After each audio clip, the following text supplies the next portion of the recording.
Why am I recording?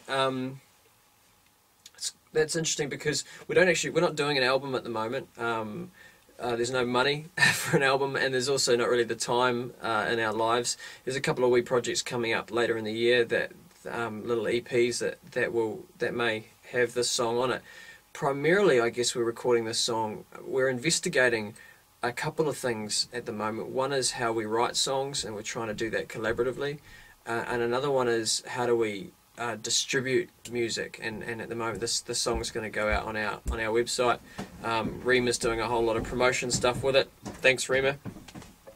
And yeah, so it's a bit of an experiment. Rather than waiting till we've got 10 or 12 like songs that we think are an album and we've got $1 million to throw at it, we're just waiting till we've got, you know, a little bit of money and one great song, and do it bit by bit.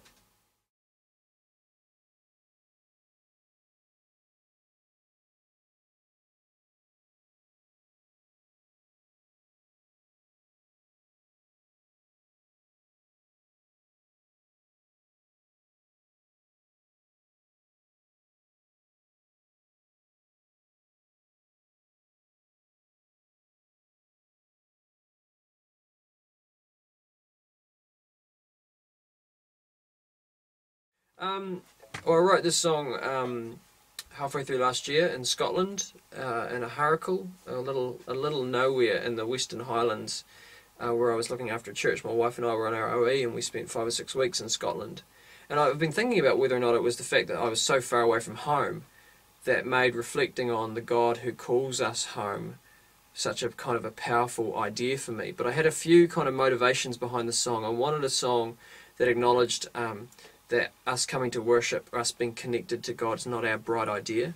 For you know, centuries and millennia, Christians have acknowledged that God is the one who draws us to himself. Calvin talks about this thing called irresistible grace, where God is drawing us to himself, and the song alludes to that with the line, ride the current that's flowing in. You know, you can ride the current, but it's going to draw you in anyway. You know, there's something kind of bigger than us going on here, and God's call, you know, is like that. I wanted to write a song about that. I wanted it to acknowledge the work of the Trinity, that in Jesus we see a God who's not just a lone ranger, but Jesus is humble and obedient to the Father and is motivated and empowered by the Spirit. There's this dynamic family thing going on here, and that's what we're drawn into, and every member of the Trinity is a part of this effort to draw us to themselves.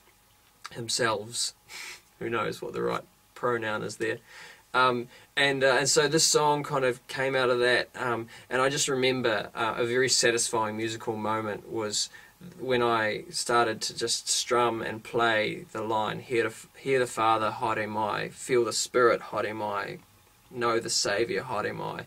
I just knew when I started singing that, and it wasn't written down anywhere, it just kind of came, that I'd struck on something really, really quite significant, something iconic that New Zealand Christians could sing with all their hearts and soul and mean it from the bottom of their heart, and love it, you know. So yeah, I mean, in terms of writing, I mean, it's still being written now almost 10 months after it was penned, and it's been played in churches and sung by people and whatnot, and it's still evolving, but generally speaking, the lyrics turn up, they get strummed through a few times, a melody appears, then an amazing bridge like what we've got here turns up out of nowhere, and bit by bit it all comes together. But this one did happen pretty quickly, and often the best ones, yeah, they sort of happen before you can overthink it and ruin it.